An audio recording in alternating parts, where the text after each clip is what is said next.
సినిమాలు మీకేం కొత్త కాదు, కానీ ఏ సినిమా రిలీజ్ అయినా అందరికీ కొంత నెర్వస్నెస్ ఉంటుంది. మీకు కూడా ఉంటుందా? నాకు నిండా మునిగినోడు చలి అని చెప్పండి. కానీ బాధ్యత ఉంటుంది. అంటే సినిమా బాగుందంటే ఆనందిస్తాను, బాగలేదంటే ఓకే ఏం కరెక్ట్ చేయాలని ఆలోచిస్తాను, అంతే తప్ప. ఎందుకంటే ఎందుకు నాకు నర్వస్నెస్ ఉంటుంది అంటే చేసేటప్పుడు చాలా ఒళ్ళు దగ్గర పెట్టుకుని చేస్తాను. నేను సినిమా బాగలేదని కూడా ముందే చెప్తుంటారు, బాగలేదు ఇబ్బందులు ఉన్నాయి చూసుకోండి. అందువల్ల నాకు ఏంటంటే నాకు గిల్ట్ ఉండదు బేసిక్గా. ఇప్పుడు మెచ్యూరిటీ వచ్చి ఎప్పటి నుంచో మూవీస్ తీస్తున్నారు, ఇప్పుడు మీరు అలా అనుకుంటున్నారా? మొదటి నుంచి కూడా అలాగే ఉండేవాళ్ళ? దీనికి నేను సమాధానం చెప్పాను. మీరు కావాలని నా ఇంటర్వ్యూస్ చూసుకోండి, బిఆర్ రాజు గారితో ఉంటాయి. ఆ ఇంటర్వ్యూస్లో నేను ఇప్పుడు ఏం మాట్లాడినా అవే ఉంటాయి. అందుకని అందుకని ఉదాహరణకు తొలి ప్రేమ తీశాను. తొలి ప్రేమ షూటింగ్ చేసినప్పుడు సినిమా అయిపోయి రిలీజ్ అవుతుంటే నేను కూర్చొని అక్కడ ఒక్కనే కూర్చున్నాను. గబ్బర్ సింగ్ కూర్చున్నా కానీ నేను ఒక్కనే కూర్చుని ఉన్నాను.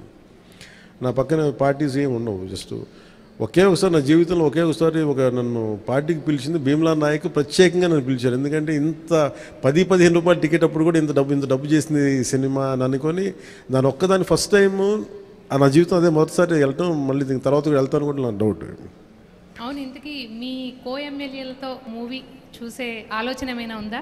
మీ ఎమ్మెల్యేలతో మూవీ చూసే ఆలోచన, ప్రపోజల్స్ ఏమైనా ఉన్నాయా? నేను ఎప్పుడు అట్లా ఆలోచించలేదండి. అసలు మీరు చెప్తే ఇప్పుడు ఐడియా వచ్చింది, బాగానే ఉందనిపిస్తుంది. ఎందుకంటే అసెంబ్లీలో సగం మంది మీ ఫ్యాన్సే కదా.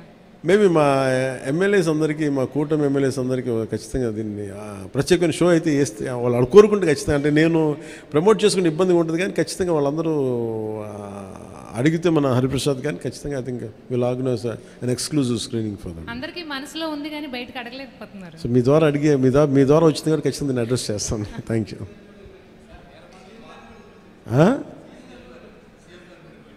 సీఎం గారు బిజీగా ఆయన సినిమాలు మా అయితే ఒక 5 నిమిషాలు చూస్తారేమో. ఎందుకు రోజు నన్నే చూస్తుంటారు కదా, సినిమా చూసినట్టు అనుకుంటారు.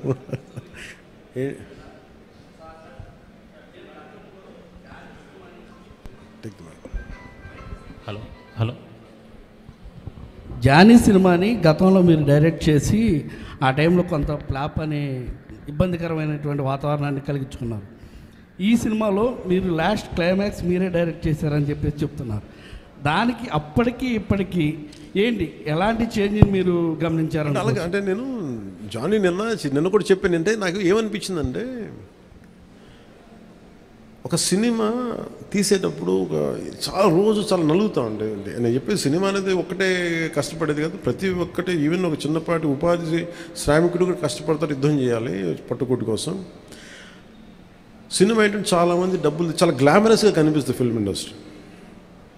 దానికి నేను ఒక చిరంజీవి గారు లాంటి అన్నయ్య ఉండి, నేను సక్సెస్ఫుల్ అయిన యాక్టర్గా ఉండి, ఖుషి తర్వాత వరుసగా విజయాల తర్వాత కూడా ఒక జానీ అనే సినిమాని నేను డైరెక్ట్ చేసేది ఆడకపోయిన వెంటనే ఒక 5 రోజులు 10 రోజులు నెల రోజుల తర్వాత ఫస్ట్ షో పడింది, ఇది బాగలేదు అనగానే వెంటనే మొత్తం ఫైనాన్షియర్స్ డిస్ట్రిబ్యూటర్స్ అందరూ నా ఇంటి మీదకి వచ్చేసారు.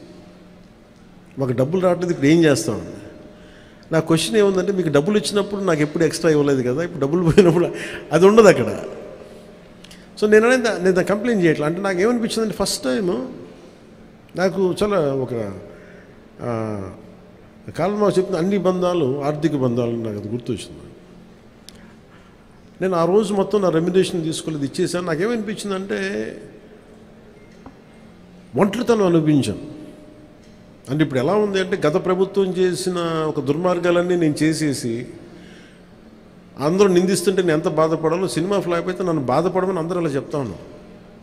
నా ఉద్దేశం ఏంటంటే, సినిమా చేసాం, బాగలేదు, ఆడలేదు అంతే.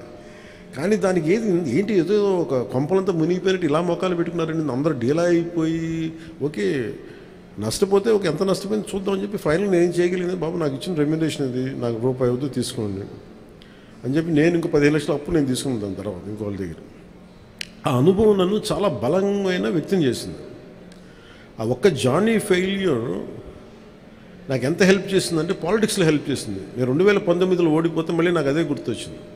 నేను ఎలా సర్వైవ్ అయ్యానప్పుడు failure is a part and parcel of growth.